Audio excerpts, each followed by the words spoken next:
On this week's show, we're talking to BICSI about their new second edition of their field practices guides.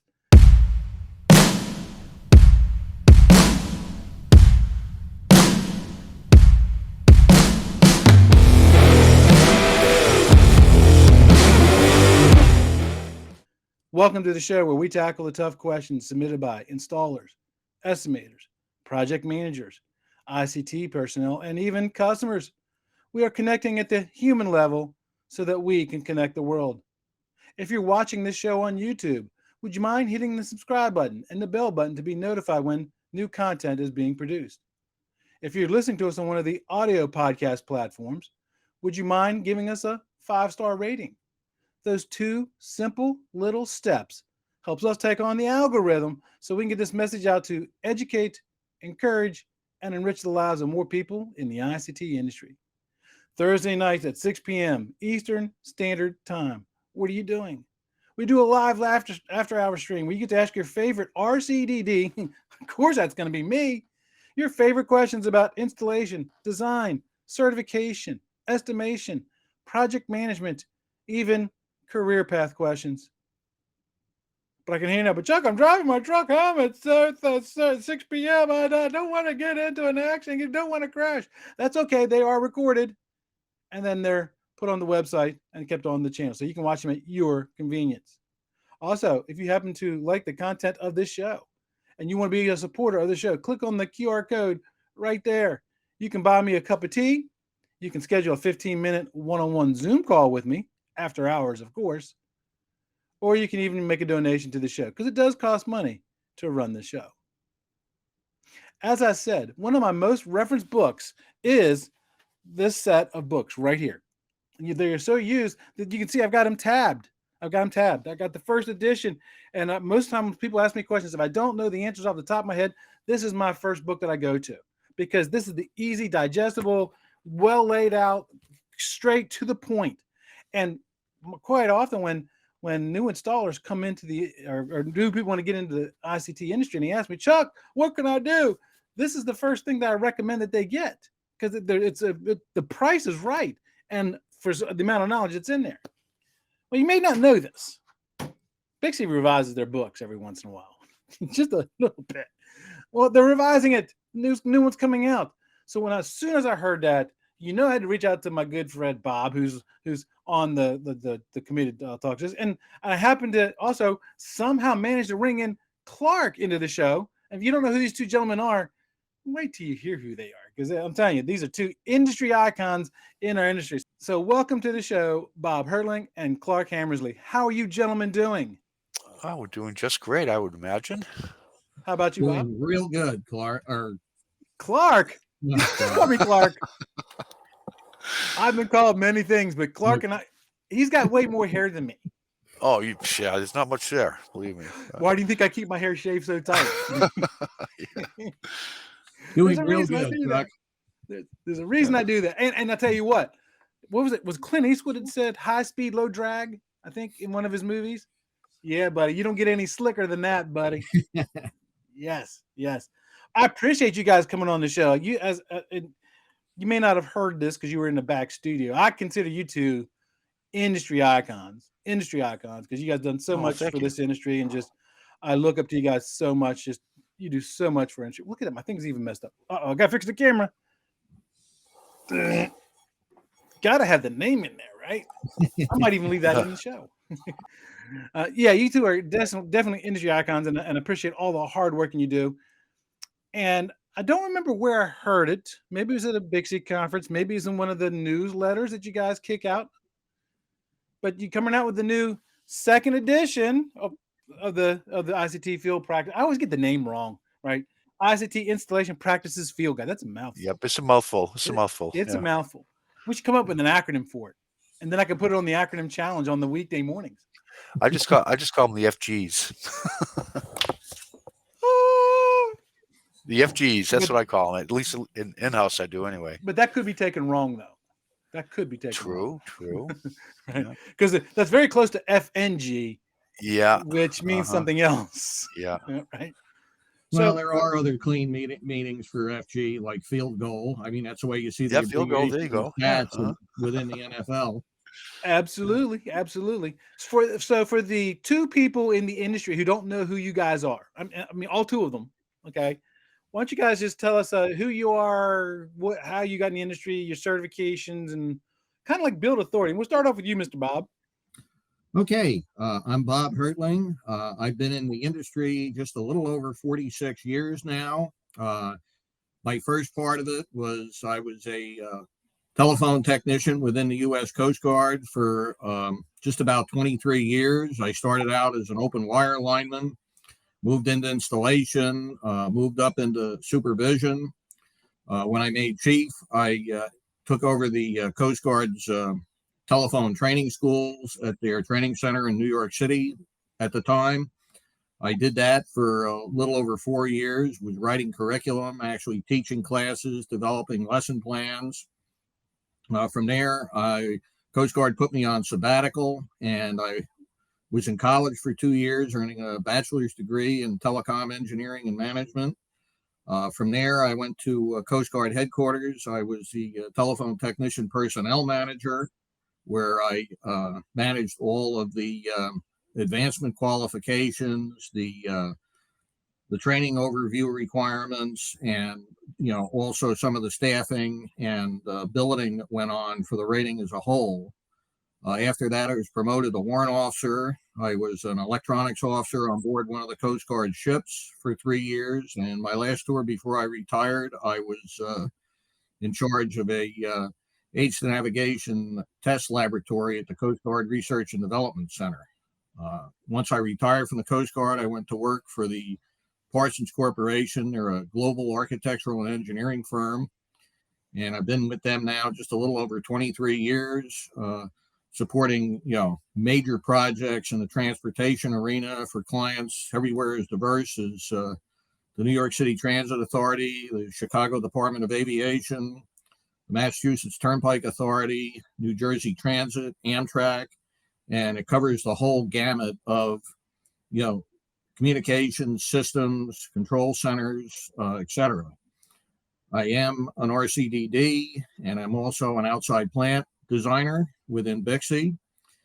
I belong to BICSI. I've been a BICSI member just a little less than 25 years now. I've been a member of the Technical Information and Methods Committee for just a little over 11 years now, starting my second year as chair of that committee after quite a few years as vice chair. So I've been involved in a good portion of BICSI's publication efforts and the review cycles. I also belong to NFPA and to IEEE, and I'm currently in a standards working group developing a new guideline for joint use of utility poles for both wired and wireless communications infrastructure. And I hope probably as the next review cycle starts up to be the BICSI representative for the next edition of the National Electrical Safety Code. So and two, I am a legacy, both my grandfather and my father worked for the old Bell system right up through the beginnings of Verizon. So I was exposed to the industry at a very early age. And, my two favorite people were also probably my biggest encouragers and mentors in getting me to where I am today. So what do you do in your spare time with all the stuff that you're doing? Because I know you don't have no spare time. He works 25 hours a day. I mean, probably my number one activity, believe it or not, is volunteering for BICSI. And the reason I do that, and I tell people, when they ask, why do I spend so much time? Even though it's volunteer work, I love it because people genuinely appreciate what I do. Right. And I'm sharing my experience and my knowledge in the ICT industry. And to me, that's the best reward. That's, I get the same question about the podcast. Chuck, why do you do the podcast? I'm like, because I don't have 46 years. I only have 41 years. I'm right behind you though. I got 41 years of experience in here that I just want to, I'm giving it away to everybody because when I came up through the ranks, the foreman, they kept all the information close to their chest. They didn't want to tell you anything. Right.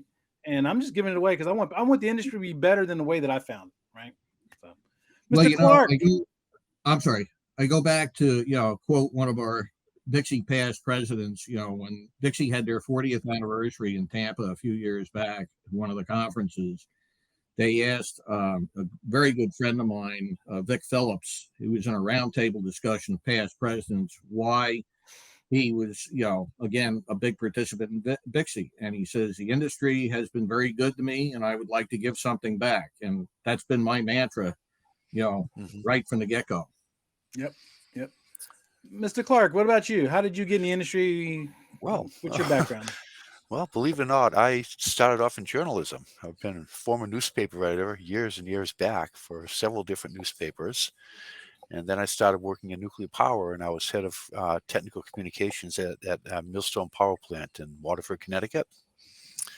I did that for about 6 years, and then I decided to move down here to Florida with my wife, and I started applying for jobs in technical editing and technical writing.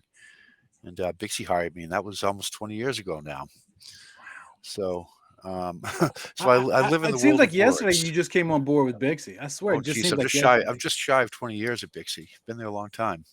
In fact, I'm the oldest working employee at BICSI in more ways than one.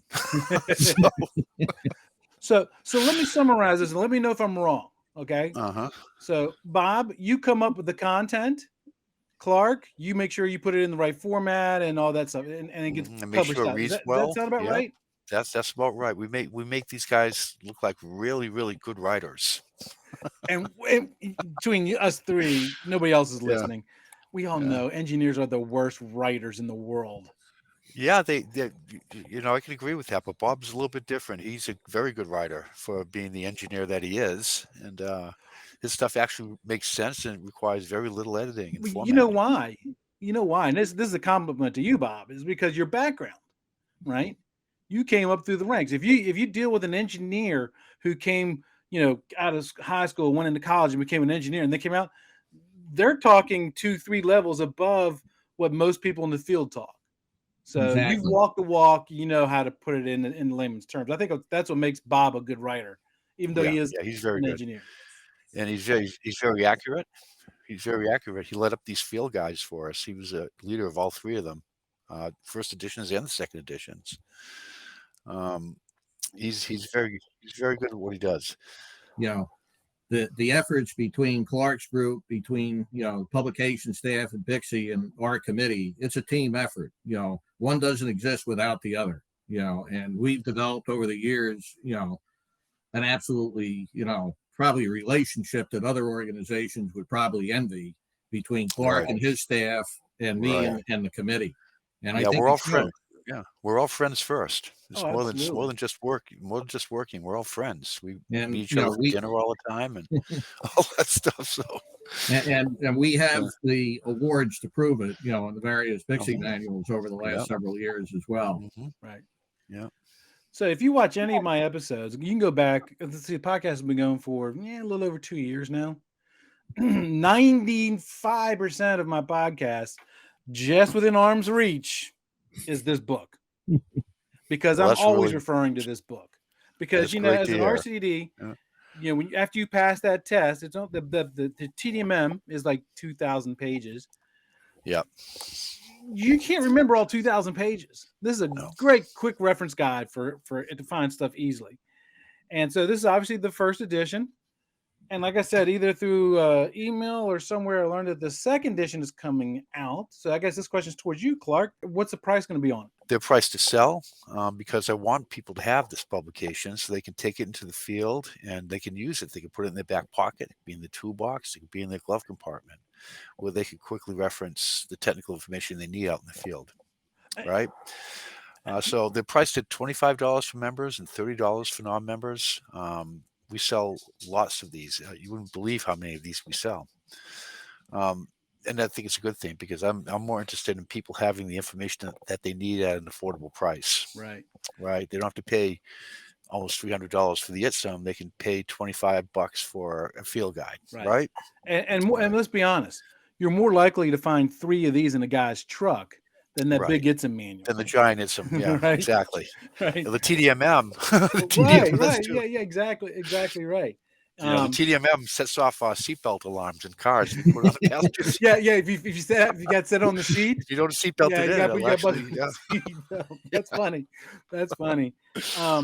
So let me ask you this question, Clark. If an employer wants to buy 5, 6, 8 of these for their employees, Uh-huh. can they buy just the print copy, or can they only buy the print and the PDFs? Oh, no, I sell those separately. You can buy either the print, you can buy the PDF, or you can buy the combo. Right? Okay. Right. So if you were to buy all 3 of them, right, you'd get all 3 prints and all 3 PDFs for about $94. Very cheap. The reason I ask that question is because I'm such a believer in this that, Mhm. do me a favor, shoot me an email the day it goes live, since you just don't know the actual certainly date will. yet. Yeah. Because I'm probably going to buy 2 to 3 sets of these, and I'm going to put them on Okay. my page. I'm giving them away because I'm the Fantastic. same as you. I think that they are, and plus I need to replace my first edition, so maybe I'm Yeah. going to do 4 sets. Yeah, they've been updated quite a bit, and Bob can talk to you about that. So Yeah. I think you'll like the second edition. Oh The yeah, first edition is always tough. The second edition's more fine-tuned, right, with more stuff in there, more Right. pictures, more color, and all that. So And I'm glad to hear that because, I've created technical documents because my day job, I'm a trainer and stuff, and Mhm. we've gone through a couple revisions on our book as well, and we found that when we put in color, when we put in the picture, display stuff, it was gaining traction with tech. If you just got Oh, a sure. full page of text, technicians after the first All that paragraph, gray matter, yeah. yeah, done. I Yeah. can't read that. Yeah, we really had a lot of fun putting these field guides together because they're not like a BICSI manual, right? We don't use a lot of color in the BICSI manuals. We don't use a lot of pictures, but the field guides, we just pack them with pictures and color and Yes. symbols and graphics, and they really are pleasing to the eye. Yes. Right. And easily to consume. Yes. Easy to consume. And anybody's read a page out of the TDMM or a page out of the BICSI manual knows exactly what I'm talking about. I do those too. I know, believe me. Uh-huh. Mr. Bob, what has changed, or what in the second edition that's not in the first one? Okay, well, first off, we took and updated the base information within all 3 copies or in all 3 volumes based on the new and revised information that's in the ITSM 8th edition. That was really what started the process to create the second edition. And then at the same time, we were looking for opportunities where we could put additional color, additional pictures in, to help illustrate points. And, you'll notice when the second editions come out, there are a fair number of new pictures that didn't exist in the first edition. And then at the same time, we also wanted to make sure, even if we hadn't captured it in the 8th edition of the ITSM, we also want to make sure we were keeping them current with what the trends and practices were or are in the ICT industry right now. So we included things like single pair Ethernet cabling and connectors. We included the latest and greatest on power over Ethernet standard. We added information on the some of the new connection arrangements for fiber optic cables. So, those were the types of things we wanted to make sure, to try. And Chuck, I don't need to preach to you about it. You know how fast this industry changes. So The speed of light. Yeah. The more we can keep up to date. But, that we also moved some material around between the volumes to get the context and the flow to be better linked. So overall, our first edition was successful, but, we definitely made some changes to, make sure A, we're keeping up with the current state of the industry, B, fix some things that maybe somebody noted to us, or, we thought, okay, this information really might be a little better, placed here instead of here. So that was most of the updating effort. Gotcha. Most people don't understand this, and I do, because I've been involved in the editorial process. I've worked on some committees in the past stuff. They think, oh, all you gotta do is just put together a book. No, you got to coordinate that book with all the other manuals, the standards, the codes, they don't all revise on the same cycle. That's the tricky part. Yes, that's the tricky And by part. the time you get it all put together, written, had the editorial review committee look at it and publish it, and then by the time Clark puts it together in a format, puts it out, I guarantee you guarantee you, one or more of them documents have changed. Oh yeah, I can't tell you how many times I've made a change to a manual 2 days before I release it. Oh Right? my God, So, I can imagine, because I've heard that before. oh, yeah. But this, we don't do this anymore. It's like, guys, give them a break. Do you realize? Do you know the process? Oh, that's a great question, Bob. Can you just give us like a high level view? What is from when BICSI said, okay, it's time to revise the second edition or come up with the Mhm. second edition? What's that kind of process look like? Okay, well, first off, we have this pretty much the same process in place for all of the BICSI publications, not just the field manuals, but the reference manuals and some of the other publications that we and Clarke's group are responsible for. First thing we do is identify what is known as a publication subject matter expert team leader, or a SMETL. He or she, I should say, is responsible for basically shepherding that particular publication or manual through the review process from start to finish. In the case of the field guides, I had that assignment as the publication's SMETL. Then it's up to me, once I get assigned, to assemble a subject matter expert team. So in the case of the field guides, I had 4 individuals that volunteered to be part of the effort. I was looking for people, obviously, that had installation experience, had a broad range of knowledge across, all the elements of ICT installation.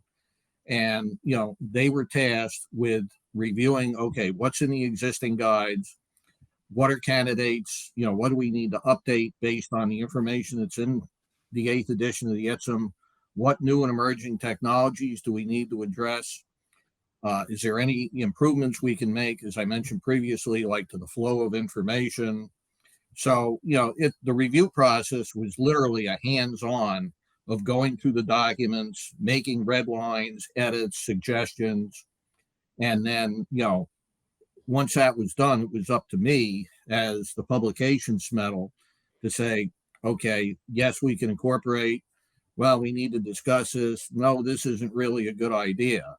And then once I got all the technical content arranged, then I sent it to Clarke and his group, and they began the actual editing, the layout process. And even then, there was still a lot of back and forth between Clarke and his staff and me over things like, if we were adding new pictures, okay, what's a suitable title for that picture or that figure? Did something, was there some problems with some grammar or wording that I needed to look at? So, it's a collaborative process. It's definitely, like, as I mentioned before, it's a team effort. So you mentioned the subject matter experts, the SMEs. Yes. Right.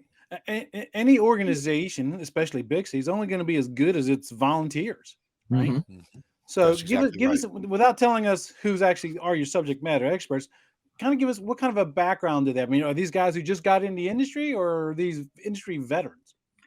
Well, I have one individual. He was also, when we did the first edition, he was my one and only subject matter expert that I had available at the time. He started out in the industry as an installer tech with the BICSI credentials. Most recently, he received his RCDD. So he's got a full range of what it was like, both with boots on the ground and then, doing the design and the supervision efforts for installations. Another individual I had originally started out as an installer for one of the Bell operating companies back before the breakup of AT&T, had moved into contracting and, doing installation support and repair services, to different, some independent telephone company organizations in the state where he lived in. Most recently, he's been a facility manager for some of the major communications, the competitive local exchange carriers, as far as their data centers and some of their central office facilities went. And I have another individual who was, an expert in fire stopping installation. So, I had a pretty diverse group, of experienced people. So these aren't no slouches. These are people who are These are weathered people I can weathered depend on. professionals, right? Yes, very much so. And I like the term weathered professionals, because if you've been in this industry for longer than 2 weeks, if you haven't experienced a problem, wait a couple days. So you And described the some of them can be unique. oh yeah, oh yeah. So that process sounds like a doozy. What kind of a time frame? How long does it take from start to finish? Well, a lot of factors come into play when I publish a manual. How many other manuals am I doing at the same time, right? So I have to kind of even out the time between all the publications. Now, the field guides, I never set a positive release date because I've got the TDMM going. As a matter of fact, I've got the TDMM going on right now. We just put out the TPMRM, the Project Management Manual. So now we're focusing on the TDMM and the field guides, right? The first one's done. I just don't want to release one at a time. I want to release all three together, right? So I have to wait for the other two to be completely done before I'll release all three. A lot of things are involved with releasing any kind of a manual at BICSI, because we have to get all our permissions set. We have to make sure all the figures are in line with the right titles and pictures with the right titles. So there's a lot of things that go on into the production process of a manual. And the field guides are a little bit different from a manual only because they're smaller and they're formatted differently. So we have to check the text flow, for instance, to make sure that the text breaks where it needs to break and the main headlines show up at the top of the page, right? So there's a lot of things involved. Nice. I'm pretty sure, and correct me if I'm wrong, you guys create 99% of your own graphics, right? Yeah, I guess you could say that. Yeah, Okay. we borrow some graphics when we get permission to use them. And that's the point I was heading towards, is Yeah. because a lot of people don't realize that, oh, I'll just grab this graphic and I'll drop it in No, there. you can't do That's a that. copyright violation. And Yes, that's copyright violation. I've lost a lot of sleep on copyright. I'm being afraid that I've violated copyright somewhere. This isn't just pictures; it's text as well. If right, somebody rifles something off the internet, for instance, right, that's stolen from somebody else, right? And we have to make sure. See, me and my editors are trained to check information to make sure it's not taken from someplace else. right. And that's a great deal of time that we use. The project management manual, for instance, that was a tough one because of PMI. I mean, project management is project management, right? Right. So we can't say anything word for word out of the PEMBOK, for instance. So we have to be really careful in how we present the material. Yeah, you're exactly right, because it's not a matter of just picking up the phone and saying, "Hey, can we use the graphic on your your Right. PMBOK, page 13?" No, you got to send a Okay. formal request. That's got to go to their lawyers, and then they That's got to exactly figure out right. and think about it. And so it's not a process just happens overnight. And No. that's kind of what I was asking, because Yeah. so And anything you what's scary about that is most people that you get permission from, they want to see where it's going to be in the yes, manual, what's above it, what's below it. So this happens at the end, right before release, and sometimes they might come back and say, "No, we don't want to give you permission." Then I'm in trouble, right? So, right. And as a so we content have to creator, be, yeah, I wholeheartedly understand that, because yeah, if someone reaches out to me and says, "Chuck, we want to use your logo in a right, thing or whatever," well, I want to make sure that it's not being put next to something that I'm not, I don't want to align my quality right, with, right? right, Mhm. exactly, So I mean, I exactly. certainly understand that, and I certainly understand, because, like I said, I've been on one editorial review board long time ago. The challenges that Yeah, makes for you is the final step, you know. right, right. It's a very involved process. That's why it takes so long to put a manual out, because if you ask for permission, for instance, sometimes you're waiting months to get it, right?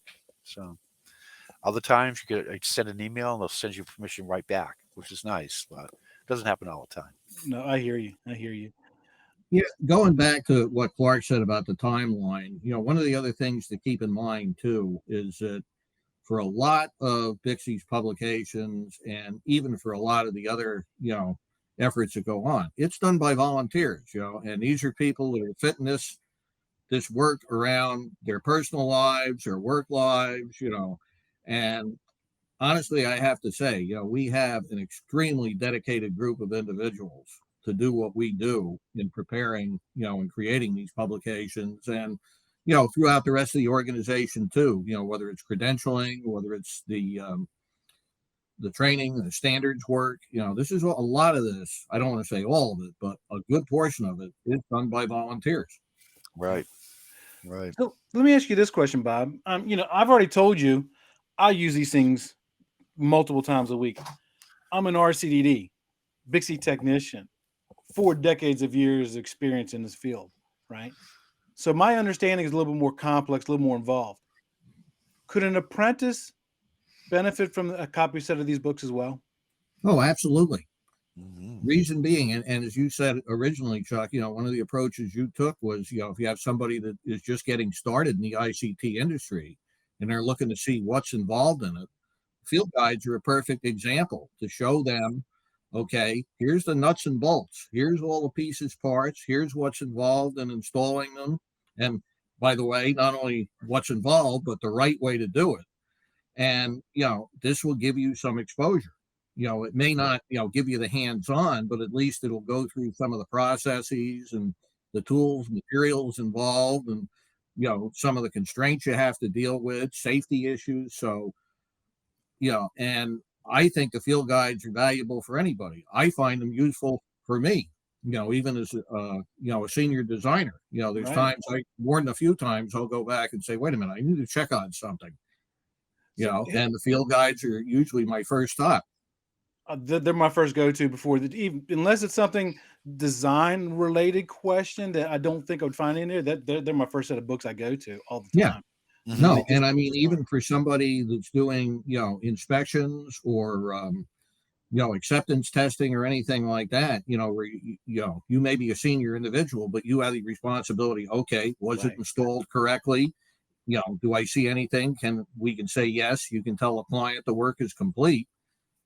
Again, the field guides could probably be an excellent tool for that purpose. Yep. And They're great publications. Yeah, and I view this tool as the go-between for the standards and the actual installer doing the work out in the field, because the standards are going to tell you, yeah, you got to put plywood up on that wall, but the standards don't tell you how to do it. What are acceptable ways? What are not acceptable ways? Exactly. Yeah. Right.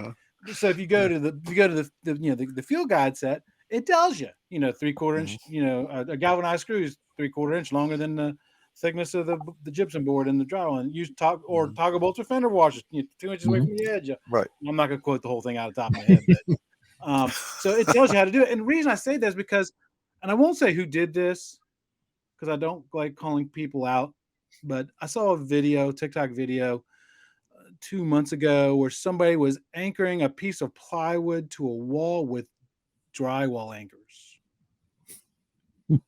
Uh-huh. And I said, even I know that's not right. I said, that's not the best way to do that. And I didn't do it in the public forum. I sent them a private message. I said, look, that's not the best way to do that. You really should be using, and I listed methods provided in there. And they go, oh, that's the BICSI way. This is each one of those is rated for 75 pounds each, and we're only putting this one hinged rack on there, and it'll be fine. I'm like, yeah, until the customer puts a VoIP switch on that plywood a year down the road. You don't know what's hanging off of it. Right. So that's what these are really good for. Like I said, the standard tells you, hey, you really need to be putting in plywood. These tell you, here's how you mount that plywood. And also, I really love the safety portion of the book, right? Because it tells you, like my big thing is ladder safety. I had a family member die from a scaffolding accident once, and I love the fact that you got that information in there. So if someone wants to, know how to do it correctly, or if someone says, hey, look, that ladder's not quite, it's set the base is too close to the wall. What are you talking about? I've always done it this way. Quarter rule. And then you can show them, Right. That's what I love about that book. It's because yes, I'm an RCDD. Yes, I'm a technician. Yes, I'm, I guess, a semi-engineer, but I identify more closely with the guys in the field terminating jacks because that's my upbringing. I spent many, many years out in the field doing that. And that's why I love those books so much, because I can relate to them, and it's the right way to do it. Right. So you said that an apprentice can use this. Is there high level subjects in there too for like the technician? For like, let's say, for example, they're testing a cable and they're getting an error and they went to the most obvious reason, but it's not the most obvious reason. Can a technician benefit from reading these sets as well?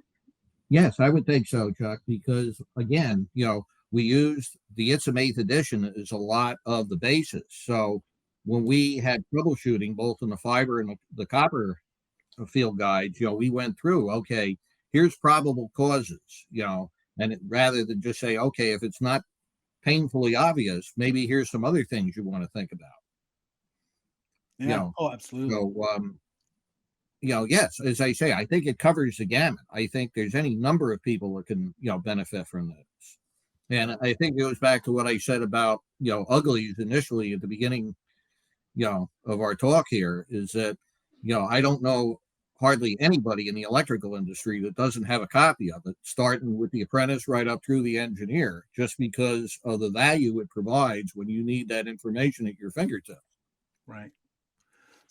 Clarke, you said earlier on that it's available both in PDF and print versions, which I absolutely love, because if I'm trying to find information quickly, I'm going to a PDF. Because Right. Control F, type in the keyword, Right. find it, or multiple experiences. If I'm reading to learn something, I'm old school. Put a book in my hand. Absolutely. That's the way. Most of BICSI's demographics is still that way, where people would rather have a print version for studying.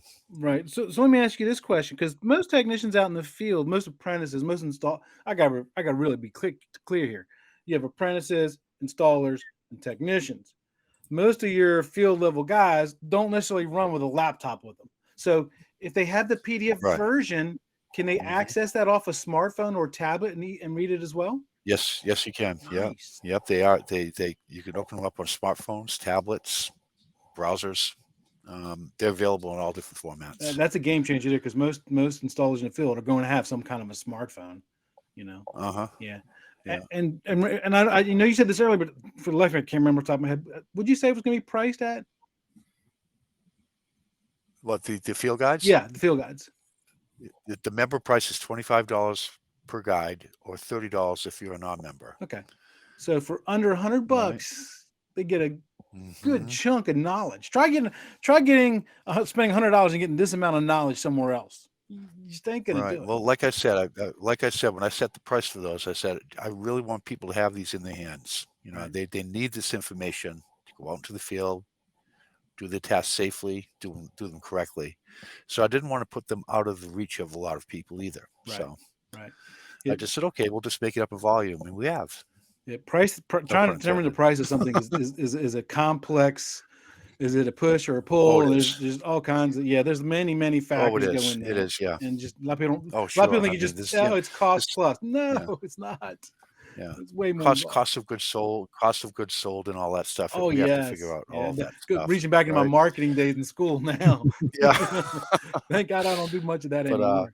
We're not out to make money on the field guides. That's the last thing, really. The field guides are for people to get into the industry and do it right.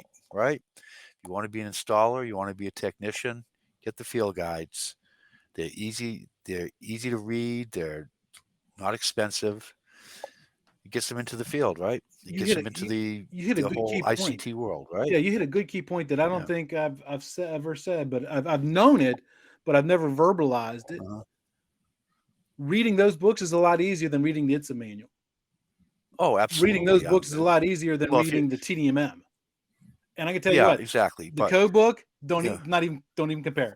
Don't even compare code books to these things. Yeah. Well, see, we sell a lot of these field guides to people that are already credentialed, right? They already have the certifications, right? And in turn, we sell them also to people that aren't credentialed or certified, right? With the hope that they can use these and say, hey, this is good stuff. So I want to get into the ICT industry, and I want to get my credentials and certifications. So they go to the ITSM, they read the ITSM and take our classes and take the exams, and they're in the industry, right? Or an RCDD might want to buy a field guide and say, hey, you know what? I know a little bit about installation. Why not become a technician, right? Or how many people get their RCDD but they don't have any field experience. They've had sales experience or some other type of experience. They've never actually gone out and hung a piece of plywood, never realized how heavy a 4x8 sheet of plywood is, and trying to put it up against the wall yourself is not the easiest thing in the world. Right, exactly. It's great for them as well. Great point. Now, Yeah. let's say that there's somebody who might be listening to the show right now, and I'm talking to you, Mr. Audience Member, talking to you, and you think, you know what? I've got some good, valuable knowledge that I could contribute and make the next edition, the third edition, even better. What would be the With your picture process on for it. that person who wants to come on the team and help shape the future of the industry as far as the field practice guides?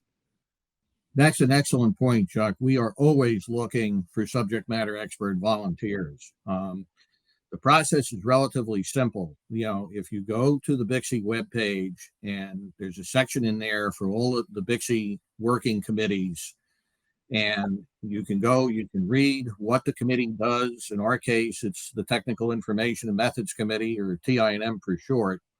And as part of that, our committee webpage, there is an application that's in there. The member can fill that out. The application will go to BICSI staff. They'll review it. If member meets the requirements, then it gets forwarded to me as the committee chair. I review it, and then I reach out to the member and basically make sure that they're committed to the process. And then we put them in the pool of subject matter expert individuals. Now, sometimes, we may not be able to use that individual right exactly at that point in time that they apply, but we'll keep them in the pool as the different publication review cycles come up, over time. So, but yes, and I'll be honest with you, the more volunteers we can get, the better pool of information. And the other thing that we definitely need, and maybe you can help us with this, is we need our younger members to step up to the plate. Right. Yes. A lot of us, within the committees, and I'm not just talking technical information methods, are getting up there in years. Yes, we are. The gray tsunami. Yes. And Me included. There's going to come a point where we're not going to be able to do this anymore for whatever reason. And I don't know whether it's because maybe the younger folks don't understand that, okay, yes, you can go on the internet and find something, but somebody still has had to research it, write it, review it to make sure it's correct. Right. And that's the one thing we can more or less state about our publications, is that they have credibility behind them, as opposed to just some random post on the internet that may or may not be correct. Right. And a lot of people don't understand, particularly the younger people, I don't think really understand that process for creating technical information. That there's effort behind it. You got to evaluate your resource, right? I say that all the time. Don't be that TikTok creator that says, "Oh, you can use drywall anchors to mount a piece of plywood to the wall," because that's a safety issue on top of a dangerous issue for your network, right? I mean, because and that's again the thing is, the more people we get in our volunteer pool, we know we're getting a good cross section of all the different facets of the industry. And it's like you mentioned, just for something like that, safety, code compliance, anything to keep somebody from getting hurt or worse, or keep you from getting sued or hauled into court, or any of the other things we all try and avoid. Yeah, one of the biggest things that I've seen over the last 70 years or so, especially for your small network frames, I've seen a lot of companies moving to no horizontal wire distribution, and they'll put in one patch panel, one switch, and they get these really short patch cords, and they activate all the ports. That's okay if you got one switch and one patch panel, but if you got multiple patch panels, multiple switches, as a service tech, that makes it extremely hard to get behind, do any service moves, adds changes to it, right? My point being is, manufacturers are adjusting to that and coming up with all kinds of new products, which makes that kind of stuff easy. So it makes some of our processes have to change. Yes. Give me an example. When was the last time you had to tell somebody, Bob, how to terminate a type 1 connector? Oh my God. Right? Yeah. But that's my point. It's interesting you mentioned that, though, Chuck, because there are still things that are, what we would consider legacy technologies that are still being used out there, maybe not to the degree they were used 10 to 20 years ago. I mean, prime example, and one of the things we did put in the new copper edition of the field guide is how to terminate a 25 pair ribbon connector because they're still used, And if you remember, those were originally developed. Oh, for an amp champ? You mean an amp champ? Yes. Oh, yes. They I've were done one or two of those. They were originally developed for key systems. When I was doing installation work, I mean, we put hundreds of those in. Yes. And people say, oh, well, we don't use them anymore. Well, folks, I beg to differ because there are still examples where you need to use those connectors. Demarcation points are a prime example. If you still have any type of analog or physical services from an access or a service provider, an RJ21X is a 25-pin ribbon connector. Yes. You still have some equipment, things like VoIP to analog gateways, that the terminations on the back of the equipment are 25 pair ribbon connectors. Yep. So we went through and I literally got from an installer friend of mine in the next state over from me, I got a bunch of connectors, cable, and a butterfly tool. And I actually went through the steps on how to assemble a connector, and they are now in the field guide. Nice. Yep. I see this all. I'm on. Those are tough getting those pictures. Yeah, exactly. And part of my trying to stay in touch with the people in the field is, I'm members of all different kinds of, groups, Low Voltage Nation, Tech Knowledge, Technician, Low Voltage, something or another on Facebook. And at least once a week, somebody will post up of a picture of a room somewhere. It's usually like a strip mall with a bunch of 66 blocks. I would go, man, who even knows what to do here? I'm like, I do. I know what to do. That's easier than it looks. It looks really complicated, but it's really easy. Well, that brings up another good point, Chuck, because one of the things we've been, as Clarke mentioned, we're doing the review cycle for the next edition of the TDMM. And of course, one of the things we task our subject matter experts with is to review the current information and, okay, what is legacy information that we can take out? Obviously managing the size of the manual is a concern, but by the same token, what legacy information do we need to keep because the technology or the method or the hardware and the cabling involved is still present. Right. I'll give you a prime example. A couple of years back, we were doing a project for New York City Transit. In their wire and cable specs, they still require the use of quad 22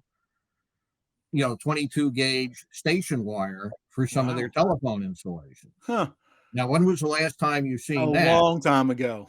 Long time ago. And we've had people tell, well, we don't need to worry about analog signals anymore. It's like, well, not so fast, folks. There's still places, maybe not in a commercial environment, but you get into an industrial environment or a transportation environment like I'm in, there are a lot of places you can't use VoIP telephones for for any number of reasons. It's too far away from, a central distribution point. If you're out in something like a traction power substation on a subway line, there are EMI concerns, there are environmental concerns. A lot of these spaces aren't manned, all the time, or they don't have environmental controls. So there's still, at some point analog telephones may totally go away, but not yet. Well, the danger of removing legacy information, and you kind of hit this, is there's a balance, right? 80% of the stuff is going to be category rated, balanced, twisted pair cabling, or fiber optics. But the other 20% is going to be the other stuff, single pair Ethernet that might be running off of, some old type of cable or analog phones, like you're saying. And if you don't put that information that's still relevant to a significant portion of the community, then you got to ask, are these books a really complete set of reference manuals? Right. And that's the challenge. Let me ask you this, Clarke. And during the whole process of coming up with whatever manual, the TDMM, the ITSM, the field guide, the FGs, yeah. is there any consideration or thought putting into a target number of pages? Like, we can't go past a certain number of pages. Do you try to, or you just let the information be with the information in? Well, that's a very good question. The field guides, a good example. We try to keep that page count down as much as we can, but not enough to interfere with getting the correct information into the field guides. But you see the spiral binding on those, right? You can only go a certain amount of pages before you have to go into perfect binding, right? Right. The TDMM, well, that's a whole different story. You know, it's just 2 binders, right? The last thing I want to do is go into 3 binders. I was going to right? ask, is it ever going to go to 3? Because you guys are So- skirting right there at the edge of 2 Yeah, now. we're very careful. Yeah, it's almost bursting at the edges of 2 right now. So Bob and I have been discussing ways to free up some space, and the writers are looking at ways to add new information and cut down on too much information on legacy stuff, right? But I think we're going to manage to keep it to 2 binders this time. But we've got our eye on it to try to keep it at 2 binders as best we can. All right. So yeah, page count does come into play a lot of times. I don't want to see the ISM go to 2 binders. It should be 1, right? Right. So And you mentioned the spiral binders. That's my favorite feature of this thing, because if you're on, they lay out flat. Exactly right. If you're working on a switch out somewhere, you can lay there just like this and set it right there, and it's That's right why there. they're in that's the main reason I put it in a binding like that. That was another takeoff. Extra credit for you. Extra credit for you. That was another takeoff of using uglies, as more or less the vision point to start this. Yeah. When we first came out with the field guides initially. Right. Now, when I say perfect binding, that's if you look at the TPMRM, that's perfect binding, right? Right. That's just the industry name for it, and you can't lay it out flat, right? Yeah, you can. I mean, it's okay for reading, but like I said, the field guides, like I said, I can see more than once a guy. They got a switch in front of them. They're trying to figure out how to do an RJ21, right? Yeah, you can't hold it up like this, while you're trying to work. Right? Exactly right. Yeah, exactly right. All right. Yeah, that's why it's in spiral binding. Gentlemen, this has been a blast. It's been a blast. Thank you both for coming on. Yeah, it's been a pleasure. Thank you very much for having us, Chuck. Are you as excited as I am? Because I'm telling you right now, when Clarke tells me they're available, I'm buying some. Not just for me. I'm going to be giving away some as well, because this set is the best investment that anybody can make, from the apprentice to the RCDD to the technician and everybody in between. Till next time, knowledge is power. That's it for this episode of today's podcast. We hope you were able to learn something. Make sure to subscribe so you don't miss out on future content. Also, leave a rating so we can help even more people learn about telecommunications. Until next time, be safe.